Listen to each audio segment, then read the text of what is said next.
Hi friends, ಎಲ್ಲರಿಗೂ ನಮಸ್ಕಾರ. ಇವತ್ತು ನಾನು ಮತ್ತು ನಮ್ಮ ಅಣ್ಣವ್ರು ಎಲ್ಲಿಗಪ್ಪ ಹೋಗ್ತಾ ಇದ್ದೀವಿ ಅಂದರೆ ಮರದಶಾಲೆಯಲ್ಲಿರುವಂಥ ಸೂಪರ್ ಮಾರ್ಕೆಟ್ಗೆ ಏಕೆ ಅಂದರೆ ಅಲ್ಲಿರುವಂತಹ ದಿನಸಿ ಐಟಮ್ ತಂಬರೋಣ ಅಂತ ಹೋಗ್ತಾ ಇದ್ದೀವಿ.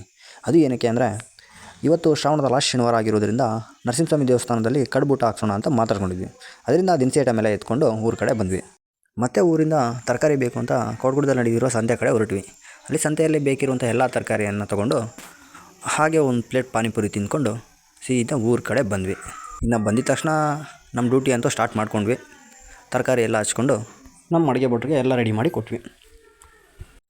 ಅವರು ನಮ್ಮ ಕೆಲಸ ನೋಡಿ ಎನರ್ಜೆಟಿಕ್ ಆಗಿ ಕೆಲಸ ಮಾಡಲಿ ಅಂತ ಟೀ ರೆಡಿ ಮಾಡಿ ಕೊಟ್ಟರು.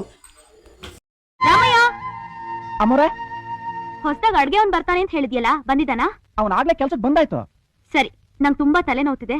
ಅವ್ನಿಗೆ ಹೇಳಿ ಒಂದು ಲೋಟ ಕಾಫಿ ತಂದ್ಕೊಡಕ್ ಹೇಳು. ಆಯ್ತು ಅಮ್ಮೋರೆ. ಗಣೇಶ, ಅಮ್ಮೋರಿಗೆ ತುಂಬಾ ತಲೆನೋವಂತೆ, ಬಿಸಿ ಬಿಸಿಯಾಗಿ ಒಂದು ಲೋಟ ಕಾಫಿ ತಗೊಂಡು ಕೊಡು.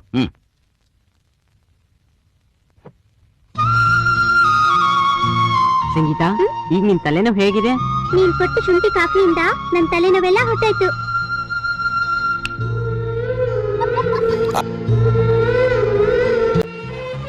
ಅವ್ರು ಮಾಡಿಕೊಟ್ಟಿದ್ದು ಸ್ಟ್ರಾಂಗ್ ಟೀ ಕುಡಿದು ಎಲ್ಲರೂ ಸ್ಟ್ರಾಂಗಾಗಿ ಕೆಲಸ ಮಾಡಬೇಕು ಅಂತ ಎಲ್ಲರೂ ಒಂದೊಂದು ಕೆಲಸಕ್ಕೆ ತೊಡಗಿಸ್ಕೊಂಡ್ರು.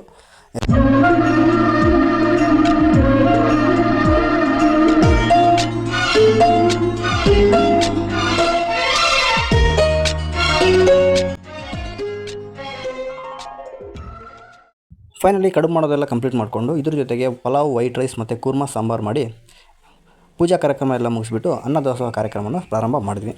ಇದು ಬಂದು ನಮ್ಮ ಪಾವಗಡ ಒಯ್ಯರ್ ಕಾಲೇಜಲ್ಲಿ ದೊರೆತಂತಹ ದೇವರು ಕೊಟ್ಟ ತಂಗಿಯರ ಸ್ನೇಹಿತರ ಜೊತೆ ಪ್ರಸಾದ ತಿಂದು ಫೈನಲಿ ಅನ್ನದಾಸೋಹ ಕಾರ್ಯಕ್ರಮವನ್ನು ಮುಗಿಸಿದ್ವಿ. ಇದಾಗಿತ್ತು ಫ್ರೆಂಡ್ಸ್ ಇವತ್ತಿನ ವ್ಲಾಗ್. ಇಷ್ಟ ಆದರೆ ಲೈಕ್ ಮಾಡಿ, ಏನಾದರೂ ಕರೆಕ್ಷನ್ ಮಾಡ್ಕೊಳ್ಳೋದಂತಿದ್ರೆ ಕಾಮೆಂಟ್ ಮಾಡಿ. Thank you.